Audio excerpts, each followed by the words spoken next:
What's up, everyone? Welcome to another segment of CEO at the Gas Pump. I'm your host, Ratwan Hill. Today we have a veteran here, a service-disabled veteran-owned small business owner, Miss Renee Floyd. Renee, how are you doing today? Hi, Ratwan. I'm doing good. Thank you for asking. Of course, yes, ma'am. So let's get right into it.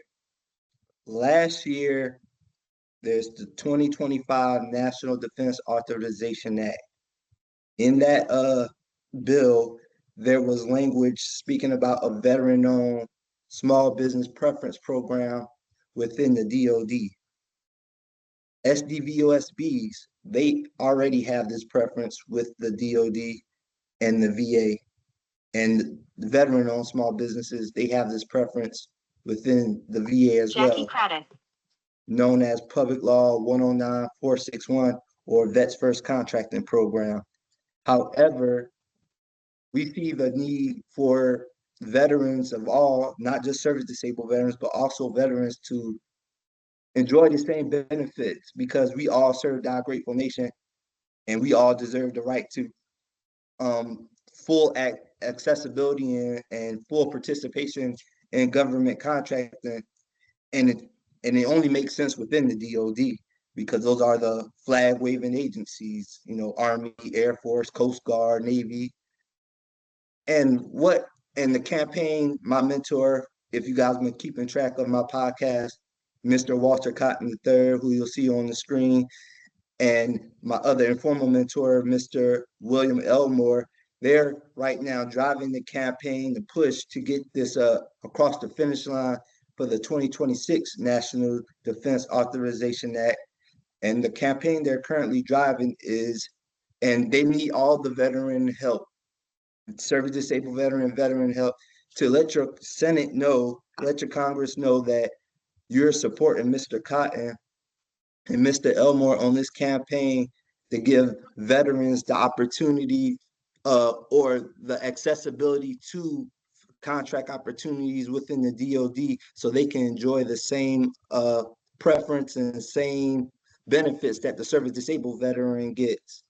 And what Renee has done, she has followed up on the call to action that Mr. Cotton has, and she pretty much, well, not pretty much, she reached out to her senator, and she got a response back to it. So we just gonna dive into this so we could understand what Renee did, so we can replicate that same outcome. Because the more numbers we have, the stronger we are.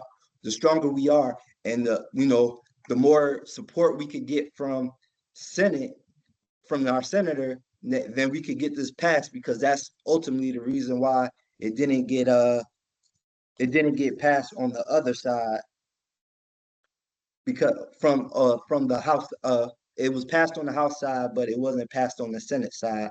And that's why the bill didn't make it across the finish line last year. So now getting the senators to back us on this is ultimately, the final step, because Congressman Van Orden has put an amendment in July that passed. So now it's on the House side. Now we just needed to get it passed on the other side so it can be in the bill. So Renee, without further ado, let's just get into it.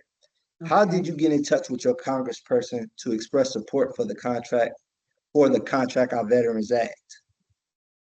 Well, I just simply followed instructions.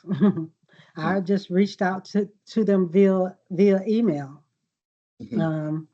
I just went online, followed, put in my email, my home address to find out who my senators were and congressmen were, found their email addresses, and I simply sent them a letter asking them to support us, to mimic the goal, and when they go to Congress, to support the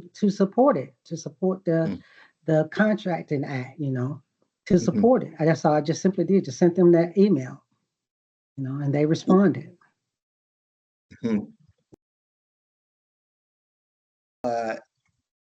I was ecstatic, I was like, oh, they actually read, and they respond.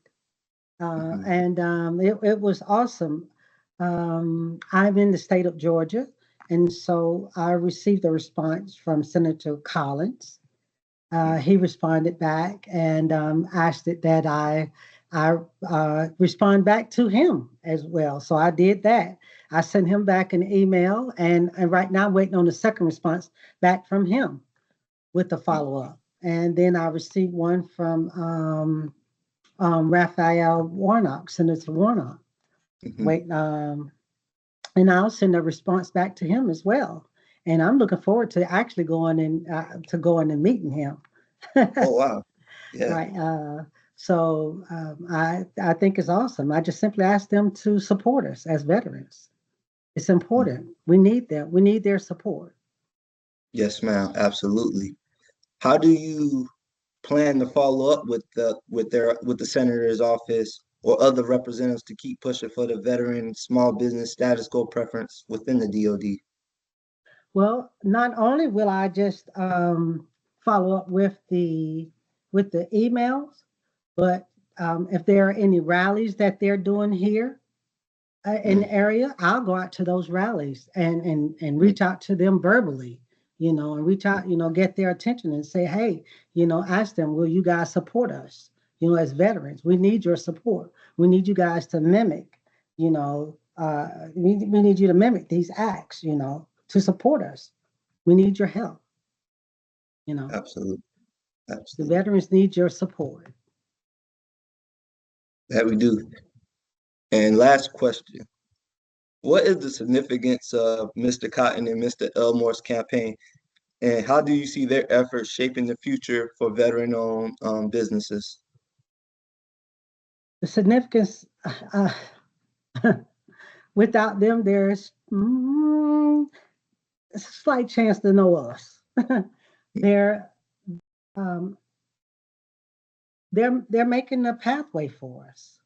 They're opening doors that others weren't opening for us. They're creating a pathway for us. I I I mean I'm new to politics. I've always shied away from it.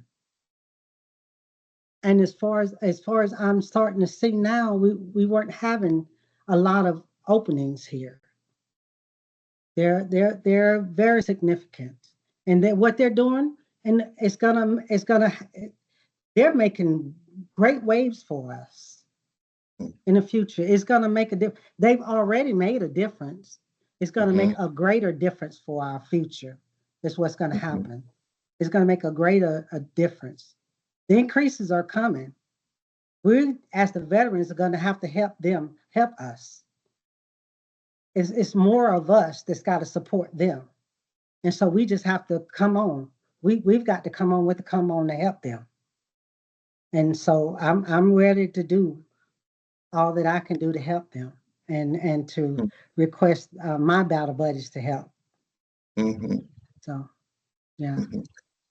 And we thank you, Renee. We thank you because we know that, it really takes only one person that supports what we're doing and to get it pushed.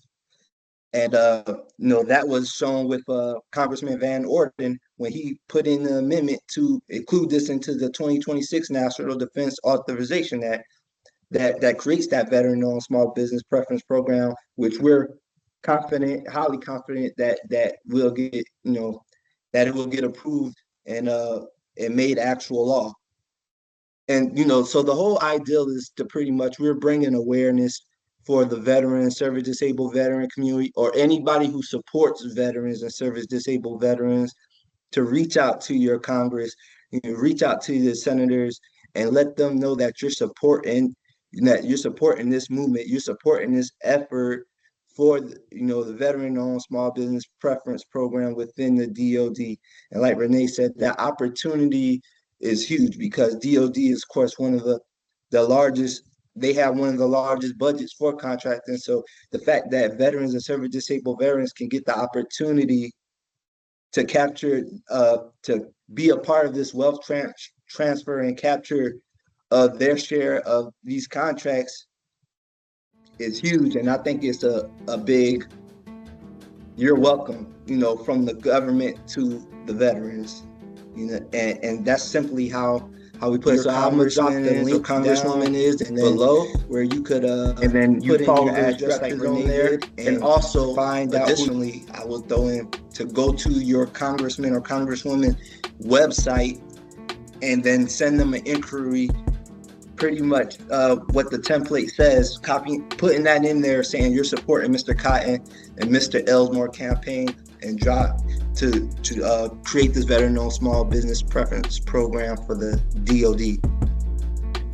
Thank you, Renee, for joining us, and thank you for your efforts, and thank you for your continued support. You're welcome. You're welcome. Yes, ma'am.